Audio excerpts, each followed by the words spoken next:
Another Christopher Ward. So stoked to have these on the channel. Big thanks to the crew over there for hooking me up with these. The initial batch, the 5. Hopefully we'll have tons more after this, but this is the second one I'm videoing. And I have to say, I'm a huge fan of bronze. I know I'm like way late to the party, but I know there's still a ton of bronze watch fans out there. So this one's for you guys. This one's actually even warmed up a little bit. I remember when this model came out, man, it's been, what, 2-3 years now it came out? I remember when it kind of first released, I was actually out at the San Francisco Wind-Up Show, and I actually had a meeting with Mike France, the CEO of Christopher Ward. We had a good talk about these models, so pretty dang cool watch. Let's get into it. It is the Christopher Ward Bronze C65 Aquitaine, retail price $13.95. I'll put a link in the description down below. It'll be the direct link to the Christopher Ward model, this model here, because you can get it on different straps, but really there's no wrong choice. All the straps are great, but this one works totally fine. It's kind of matches the warm tones with the bronze and the blue and everything. Also, I forgot to mention in the last video I did with the Christopher Ward, 60-day return policy. So you have 60 days to return the watch. And you have a 60-month movement warranty on it. Kind of like the powertrain warranty on your car, right? It's literally almost the exact same warranty. So, case measurements on this guy. I measure the bezel at 41 millimeter. I measure the case at 40.5 millimeter. So it just overhangs just ever so slightly. Not very much. Lug to lug, pretty short at the 46.5 millimeter. That's going to make this thing super wearable on pretty much all wrist size. That's one of the critical components about a watch working on, certainly on the smaller wrist, but it actually makes it just comfortable on pretty much all wrist. You can go too short. I think once you get around 44, it's too short for me, but 46.5 definitely works. 12.8 millimeter thick. That's including this boxed sapphire crystal. It has a slight double dome to it as well. You also have a display case back. The lug opening here is 22 millimeter. Typically for this size watch, you would see a 20 mil, but this case design, this bronze light catcher case, opens up for 22. And then you have a 6.9 millimeter twin flag signed screw down crown, keeping the 200 meter water depth rating on this. You can see the coin edge on that crown and how it kind of sticks out a little bit from the case. It's going to make it super easy to operate. And while you're operating it, if you forget to screw the thing back in and you got a keen eye, it kind of blends in with the warm tones of the bronze, but it does have a little red backing on it to let you know that, hey, your water resistance has been compromised. You need to backspin that, get that thread catch, and then screw that down and keep that water resistance. So inside this guy is the Sellita SW200, but it is a chronometer grade. So you can see there you have a custom Ward rotor as well.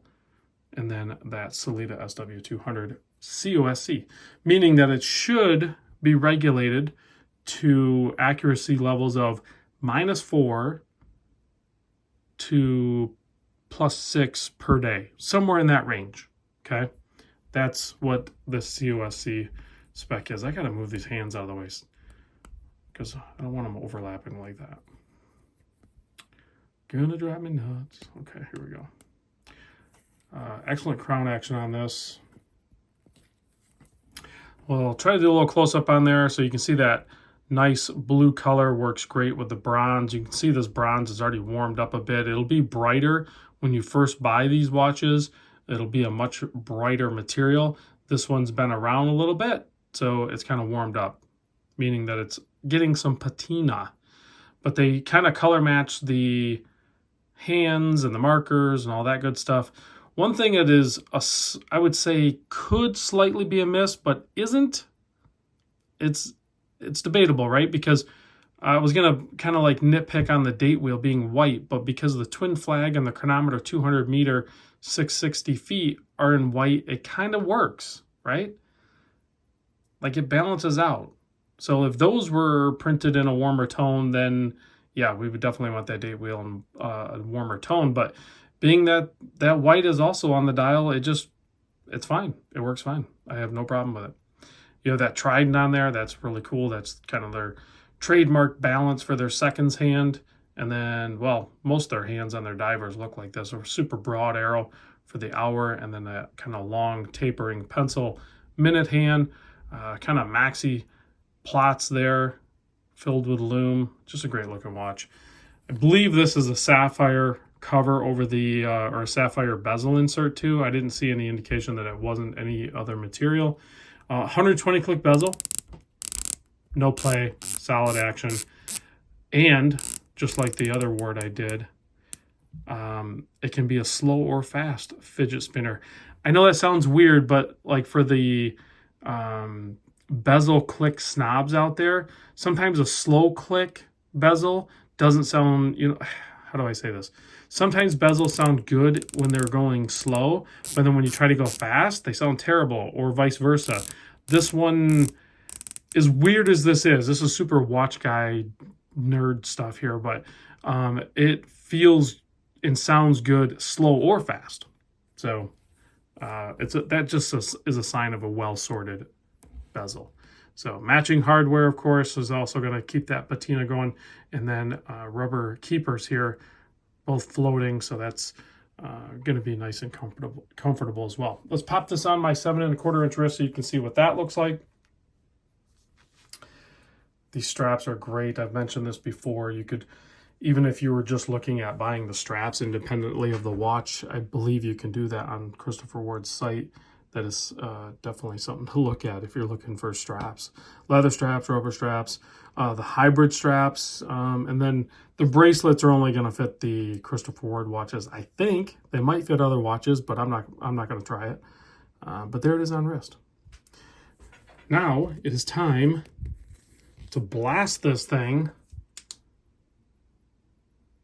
and turn off the studio lights. Check the lume performance.